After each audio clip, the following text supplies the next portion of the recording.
السلام علیکم ورحمۃ اللہ وبرکاتہ۔ ناظرین کرام، آپ کا میزبان نور نبی خان حاضر خدمت۔ آج ہم بات کریں گے چترال کے حوالے سے۔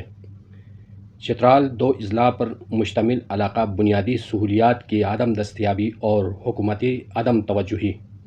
چترال جو خیبر پختونخوا کے شمال میں واقع ہے، دو اضلاع چترال بالا اور چترال زیرین پر مشتمل ہے اور افغانستان کی سرحد سے متصل ہونے کی وجہ سے ایک حساس علاقہ بھی ہے۔ اس علاقے کی مجموعی آبادی تقریباً 6 لاکھ افراد پر مشتمل ہے، جو اپنے جغرافیائی اہمیت اور قومی سلامتی کے تناظر میں ایک اہم مقام رکھتا ہے۔ تاہم اتنی بڑی آبادی اور اس کی اسٹریٹجک حیثیت کے باوجود یہاں کے عوام کو بنیادی سہولیات کی شدید کمی کا سامنا ہے۔ صحت کی سہولیات کا فقدان۔ چترال میں صحت کے مسائل سنگین ہیں۔ دونوں اضلاع میں صرف چند چھوٹے سرکاری اسپتال ہیں جو بنیادی صحت کی خدمات فراہم کرنے میں ناکام ہیں۔ جدید طبی سہولیات اور ماہر ڈاکٹروں کی شدید کمی ہے، جس کی وجہ سے لوگوں کو چھوٹے مسائل کے لیے بھی پشاور یا دوسرے شہروں کا رخ کرنا پڑتا ہے۔ حاملہ خواتین اور بچوں کی صحت کی خدمات خاص طور پر ناکافی ہیں، جس کے نتیجے میں معاون اور نوزائیدہ بچوں کی شرح اموات بڑھتی جا رہی ہے۔ اسٹریٹجک کی ناگفتہ صورتحال۔ چترال کا روڈ نیٹ ورک انتہائی ناقص ہے۔ بیشتر سڑکیں کچی اور خراب ہیں، جو برفباری یا بارش کی صورت میں ناقابل استعمال ہو جاتی ہیں۔ چترال کے کچھ دور دراز علاقے ایسے ہیں جہاں تک پہنچنا انتہائی دشوار ہوتا ہے اور ان علاقوں کے مکینوں کو بنیادی سہولیات تک رسائی حاصل نہیں ہوتی۔ بجلی کی فراہمی بھی ایک اہم مسئلہ ہے۔ گرمیوں میں پانی کی کمی اور سردیوں میں برفباری کے باعث بجلی کی فراہمی میں طویل لوڈ شیڈنگ کا سامنا کرنا پڑتا ہے۔ جب یہ ہائیڈرو پاور کے امکانات اس علاقے میں وسیع ہیں، لیکن حکومتی توجہ کی کمی کی وجہ سے یہ صلاحیتیں پوری طرح سے استعمال میں نہیں لائی جا سکی ہیں۔ حکومتی عدم توجہی۔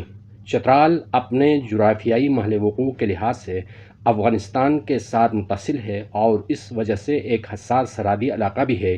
اس علاقے کی اہمیت کو مد نظر رکھتے ہوئے حکومتی توجہ کی اشد ضرورت ہے، لیکن بدقسمتی سے وفاقی اور صوبائی حکومتیں چترال کے مسائل کو ترجیحی بنیادوں پر حل کرنے میں ناکام رہی ہیں۔ یہاں کے عوام کو صحت، تعلیم، روزگار اور بنیادی سہولیات کی فراہمی میں پاس کیا جا رہا ہے۔ یہ علاقہ قدرتی وسائل سے مالا مال ہے، لیکن ان وسائل کو مناسب طریقے سے استعمال کرنے کے لیے حکومت کی جانب سے کوئی خاطر خواہ منصوبہ بندی نہیں کی گئی۔ سیاحت، ہائیڈرو پاور اور معدنیات جیسے شعبے اگر صحیح طریقے سے ترقی دی جائے تو یہ علاقہ قومی معیشت میں اہم کردار ادا کر سکتا ہے۔ سیکورٹی خدشات۔ چترال کی افغانستان کے ساتھ کی وجہ سے یہ ایک حساس علاقہ ہے، لیکن یہاں پر ترقیاتی کاموں کی کمی اور عوام کی فلاح و بہبود کے لیے حکومتی اقدامات کی عدم موجودگی خطے کی سیکورٹی کو بھی متاثر کر سکتی ہے۔ چترال کے عوام کو احساس محرومی سے نکالنے اور خطے میں امن و استحکام کو یقینی بنانے کے لیے حکومت کو فوری طور پر اقدامات کرنے کی ضرورت ہے۔